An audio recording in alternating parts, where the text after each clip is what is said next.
Chemistry class 9 बाप चौथों chemical bonding सबक ॾहों कोवेलेंट कंपाउंड्स।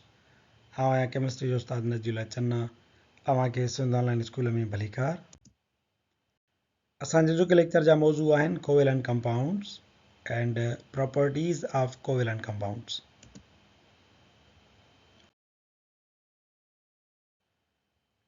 कोवेलेंट कंपाउंड अहिड़ा मुरक्किब जिन में अंदर कोवेलेंट बॉन्ड हुजे। कोवेलेंट बॉन्ड आम तौर ते नॉन मेटल जे विच में ठहंदो आहे। Non metal plus non metal is equal to covalent compound. जॾहिं नॉन मेटल जे विच में इलेक्ट्रॉन शेयरिंग थींदी आहे त कोवेलेंट कंपाउंड ठहंदो आहे। मिसाल जे तौर ते हाइड्रोजन ऐं हाइड्रोजन पाण में हिकिड़ो इलेक्ट्रॉन जेको आहे सो शेयर कनि थियूं, होॾां उहो हिकिड़ो इलेक्ट्रॉन शेयर करे थी, त उन जे नतीजे में उन्हनि जे विच में हिकिड़ो बॉन्ड ठहे थो जंहिंखे असां चऊं था कोवेलेंट बॉन्ड। कोवेलेंट बॉन्ड खे हिकिड़ी नंढी लकीर सां ज़ाहिर कयो वेंदो आहे ऐं कोवेलेंट जेको बॉन्ड आहे उहो टिनि क़िस्मनि जो थींदो आहे, सिंगल कोवेलेंट बॉन्ड या डबल कोवेलेंट बॉन्ड या ट्रिपल कोवेलेंट बॉन्ड, जंहिंखे हिकु लीक ॿिनि लीकुनि या टिनि लीकुनि सां ज़ाहिर कबो आहे। जेकॾहिं हिकिड़ो जोड़ो इलेक्ट्रॉन जो शेयर थियल आहे त सिंगल कोवेलेंट बॉन्ड ठहंदो। जेकॾहिं इलेक्ट्रॉननि जा ॿ जोड़ा शेयर थियल आहिनि त डबल कोवेलेंट बॉन्ड ठहंदो आहे। जेकॾहिं इलेक्ट्रॉननि जा 3 जोड़ा शेयर थियल आहिनि त ट्रिपल कोवेलेंट बॉन्ड ठहंदो आहे। आयोनिक बॉन्ड में असां सम्झो हुयोसीं त मेटल ऐं नॉन मेटल पाण में जॾहिं मिलंदा आहिनि कीमियाई तौर ते त आयोनिक बॉन्ड ऐं आयोनिक मुरक्किब ठहंदा आहिनि। पर कोवेलेंट कंपाउंड में नॉन मेटल गैर धातु पाण में कीमियाई तौर ते मिलंदा त कोवेलेंट कंपाउंड ठहंदो। Covalent compounds exist as molecules. Covalent मुरक्किब जेके आहिनि उहे हिकु मॉलिक्यूलनि जी सूरत में रहंदा आहिनि। मिसाल जे तौर ते हाइड्रोजन H2 हाणे हिकिड़े मॉलिक्यूल जी सूरत में बि असांखे मिलंदो। हाइड्रोजन गैस आहे, मथे हवा में मौजूदु आहे, पर उहा मॉलिक्यूल वरी किथे ॿिए हंधि मॉलिक्यूल वरी टे हंधि मॉलिक्यूल, ईअं हाइड्रोजन जेका आहे गैस उहा मॉलिक्यूल्स जी सूरत में रहंदी आहे। ईअं nitrogen, oxygen, fluorine, chlorine, bromine, iodine. हाणे हिते ॾिसो ब्रोमीन 2 लिखियल आहे, आयोडीन 2 लिखियल आहे, त इन्हनि खे चइबो आहे डाई एटॉमिक मॉलिक्यूल। अहिड़ा मॉलिक्यूल जेके ॿिनि एटमनि वारा हुजनि। वरी ॿियो जेको आहे सो थींदो आहे पॉली एटॉमिक मॉलिक्यूल आहे। जीअं फास्फोरस आहे P4, फास्फोरस जा 4 मॉलिक्यूल पाण में ॻंढियल आहिनि, इहो पॉली एटॉमिक मॉलिक्यूल आहे। या सल्फर आहे S8, 8 सल्फर जा मॉलिक्यूल पाण में गॾिजनि था। या H2O आहे, उन में हाइड्रोजन ऐं ऑक्सीजन जा मॉलिक्यूल आहिनि। या वरी तव्हांजो H2SO4 आहे, सल्फ्यूरिक एसिड, उहो बि पॉली एटॉमिक मॉलिक्यूल आहे। हाणे असांजा जेकी डायटॉमिक मॉलिक्यूल आहिनि उहे असां हिते वाङणाई रंग सां ॾेखारिया आहिनि। Hydrogen, nitrogen, oxygen, fluorine, chlorine, bromine, iodine. बाक़ी फास्फोरस आहे, सल्फर आहे ऐं सिलीनियम आहे, उहे पॉली एटॉमिक मॉलिक्यूल ठाहींदा आहिनि। ही नॉन मेटल जेके असां ॾेखारिया आहिनि इहे ई हूंदा आहिनि जेके कोवेलेंट कंपाउंड ठाहींदा आहिनि ऐं मॉलिक्यूलनि जी सूरत में मौजूदु हूंदा आहिनि। डिफरेंट टाइप्स ऑफ मॉलिक्यूल्स, मॉलिक्यूलनि जा मुख़्तलिफ़ क़िस्म थियनि था। जीअं असां होॾे पढ़ी आयासीं डायटॉमिक मॉलिक्यूल ऐं पॉली एटॉमिक मॉलिक्यूल, ईअं वरी मॉलिक्यूलनि जा 2 वॾा क़िस्म थियनि था। हिकिड़ो हूंदा आहिनि होमो मॉलिक्यूल, यानी हिकु जहिड़नि एटमनि जा ठहियल मॉलिक्यूल, ऐं ॿिया हूंदा आहिनि हेट्रो एटॉमिक मॉलिक्यूल, मुख़्तलिफ़ एटमनि जा ठहियल मॉलिक्यूल। मिसाल जे तौर ते तव्हांखे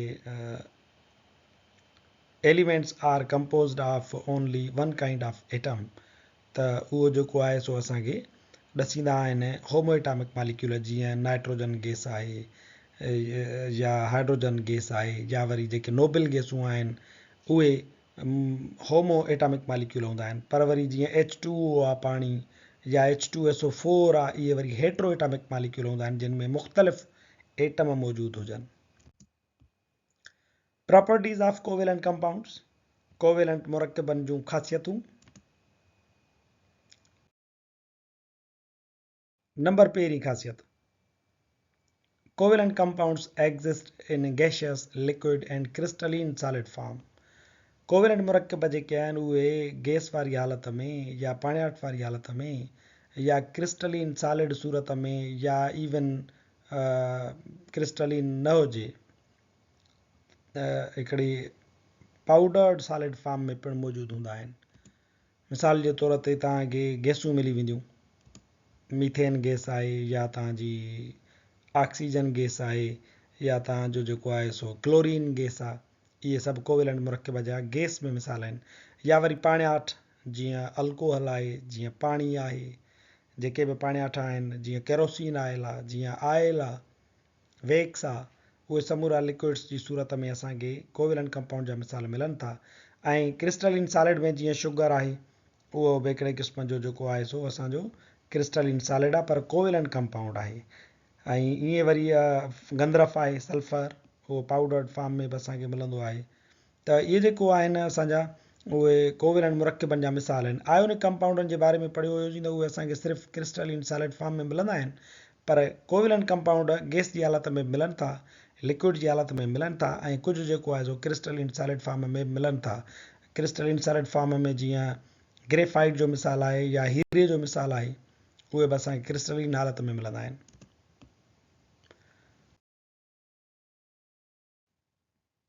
नंबर ॿी ख़ासियत आहे, there electrostatic forces are less strong. Covalent कंपाउंडनि जो जेको इलेक्ट्रोस्टैटिक फोर्स आहे, उन्हनि जी कशिश घटि मज़बूत हूंदी आहे, आयोनिक कंपाउंडनि जी वधीक मज़बूत हूंदी आहे। Hence their melting points are lower, तंहिंजे करे हिननि जूं मेल्टिंग पॉइंट्स घटि थींदियूं आहिनि। मेल्टिंग पॉइंट जो मतिलबु आहे गर्मी जो अहिड़ो दर्जो जिते को सॉलिड लिक्विड में तब्दील थिए।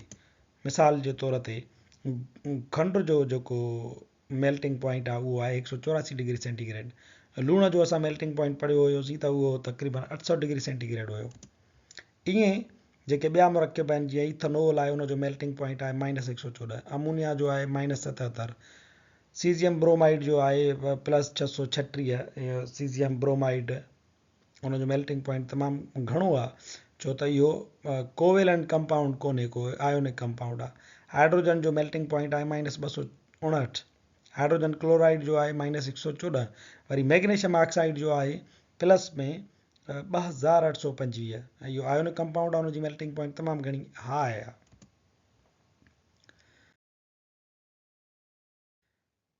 नंबर टी ख़ासियत आहे, there electrostatic forces are less strong, उन्हनि जूं इलेक्ट्रोस्टैटिक फोर्सिस कमज़ोर हूंदियूं आहिनि।